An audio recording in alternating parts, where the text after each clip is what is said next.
Hello, everyone. My name is Mark Hagiyama, and I'd like to welcome everyone here to Be Your Own Hero. This is a little bit different today because it's just me. I'm interviewing myself. Thank you for joining me here at To Be Your Own Hero. I am a stage 4 prostate, bone, and lung cancer patient, and I've been dealing with cancer for 2 years. It's basically the 2-year anniversary that I've been dealing with this, and so I decided that there's a lot of things that I wanted to share, and so that's why I'm going back to doing for this week only a solo interview with myself. And so I'm going to start this by saying, starting off with a quote from a very memorable baseball player named Lou Gehrig.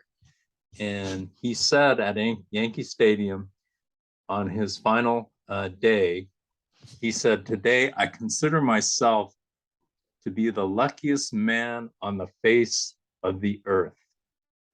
And these famous words were spoken by Lou Gehrig, one of the most famous New York Yankees baseball players, back on July 4th of 1939.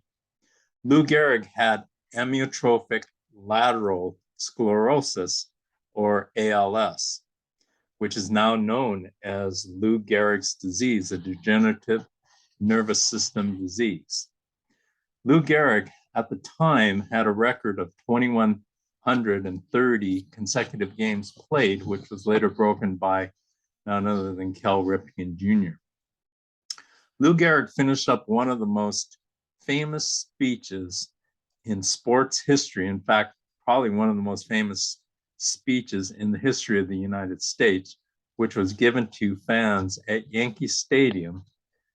And he finished up the speech by saying, "I might have been given a bad break, but I have an awful lot to live for."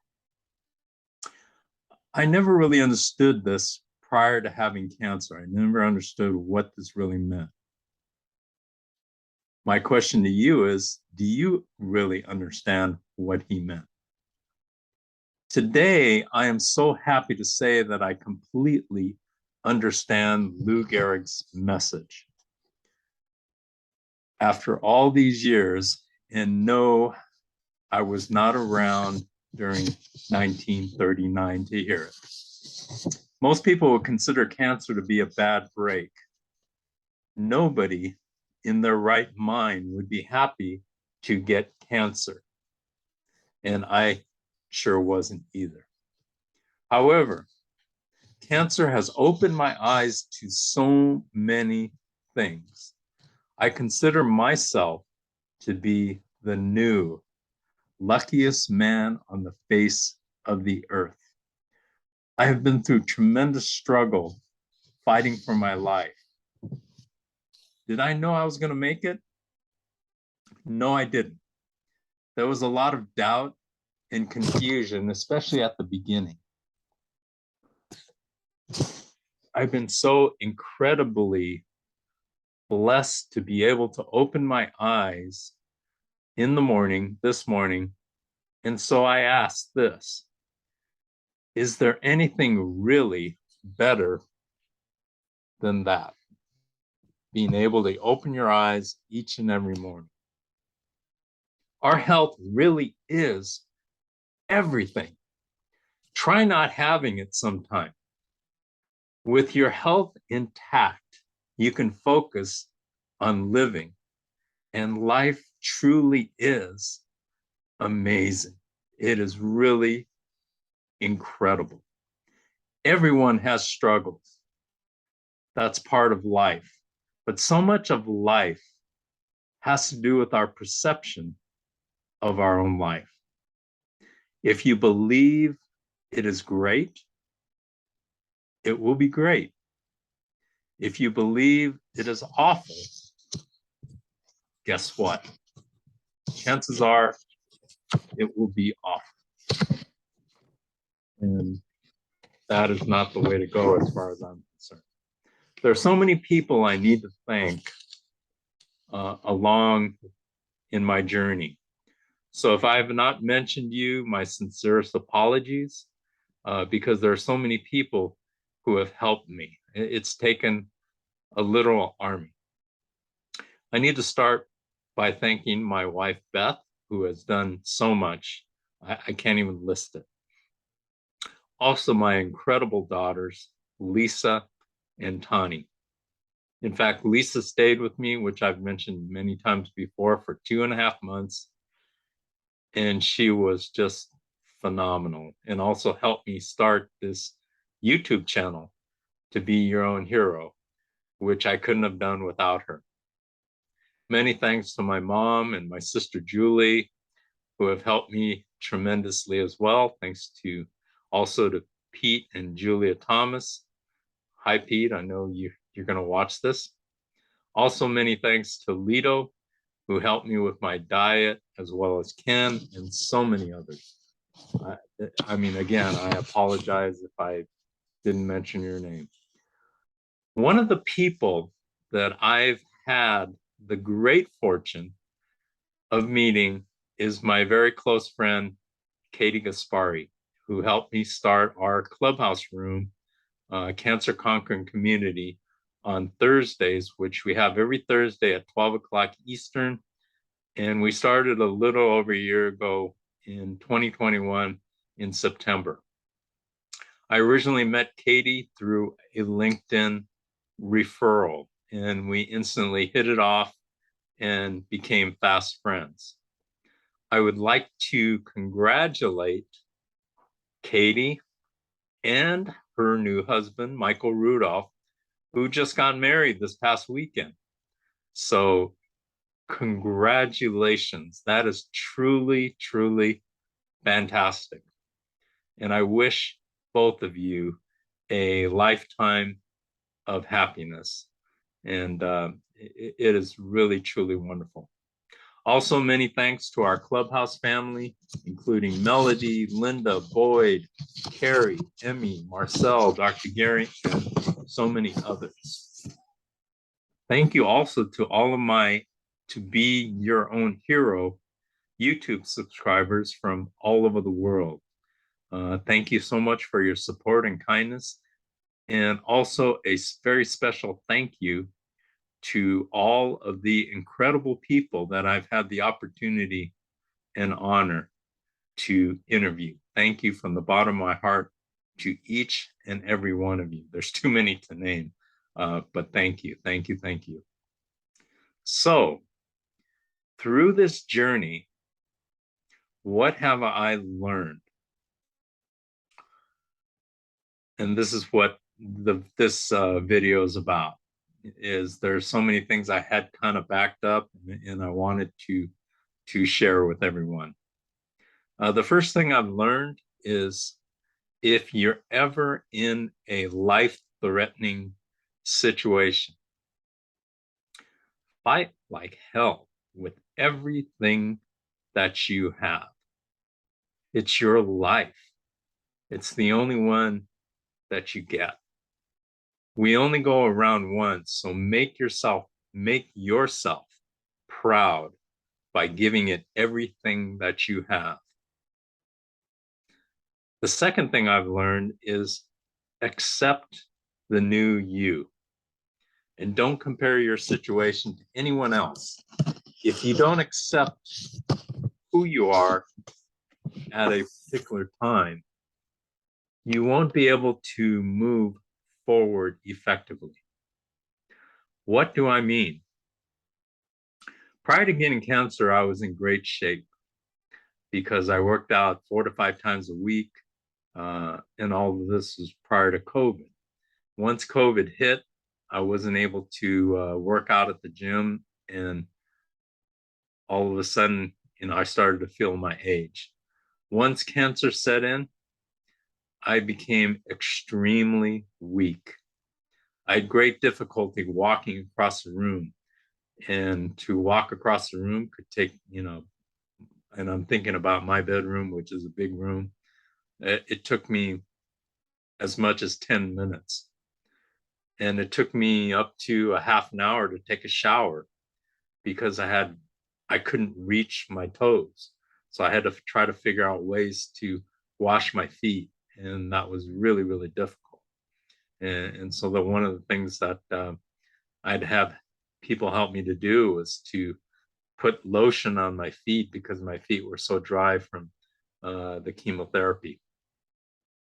When I was finally able to start exercising, I was so weak. I could only lift 1 pound weights. Instead of being upset that I was no longer able to curl 20 to 25 pound weights, I just accepted where I was at that particular time, which was I considered to be at the very bottom. I was okay with it because I was still alive and I was ready to fight every second to get back to where I was before. I'm still not there yet, but I've made tremendous progress, albeit slow, but progress nonetheless. In fact, from last year to this year, last year in 2021, for most of the year, I wasn't even able to drive. And you can't imagine how difficult that is, especially after you've been driving, essentially most of your life, being able to hop in your car and just go wherever you want, whenever you want. And then to have to wait, to have somebody give you a ride or, work out a ride situation, it's not easy. And also too, not being able to get around very well. I was using walking with a cane and using a cane everywhere I went for most of last year. Now I don't use a cane anymore.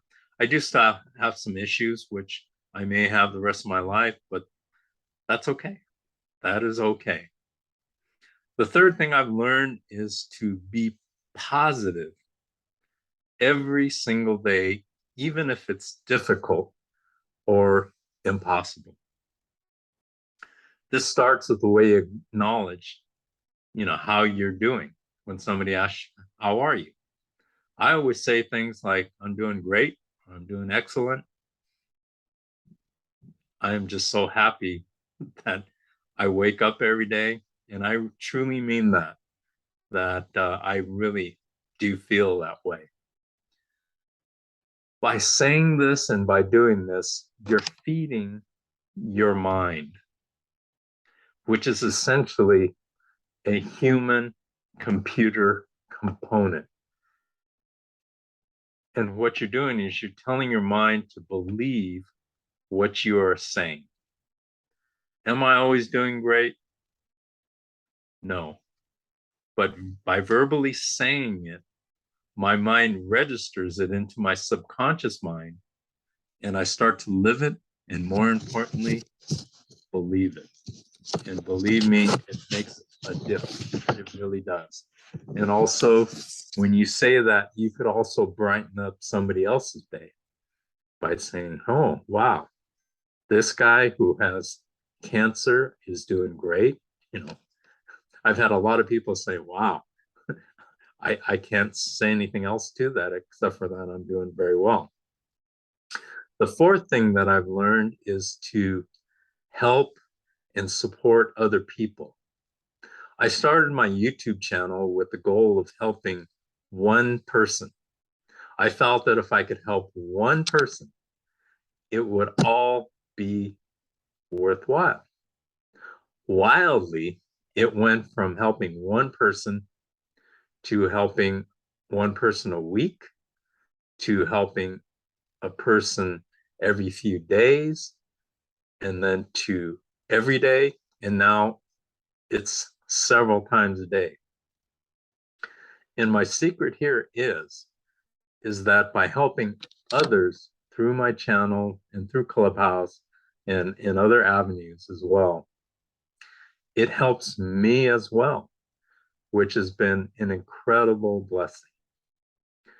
The fifth thing I've learned is by having the amazing opportunity and honor to interview so many special people, I've noticed that similar characteristics keep coming up time and time and time again. It's just mind-blowing. Positive attitude, tremendous will to live, faith, diet, family. It keeps coming up on almost every interview. It's just incredible. Is this a coincidence? I really don't think so. I heard the other day from Boyd Dunleavy, one of my friends and members of our Cancer Conquering Community on Clubhouse, and he's been a survivor of cancer, blood cancer, for about 20 years. And one of the things that he said was the people that he knew back then, early on in his cancer journey, that had bad attitudes or negative attitudes, he said, none of those people are still around.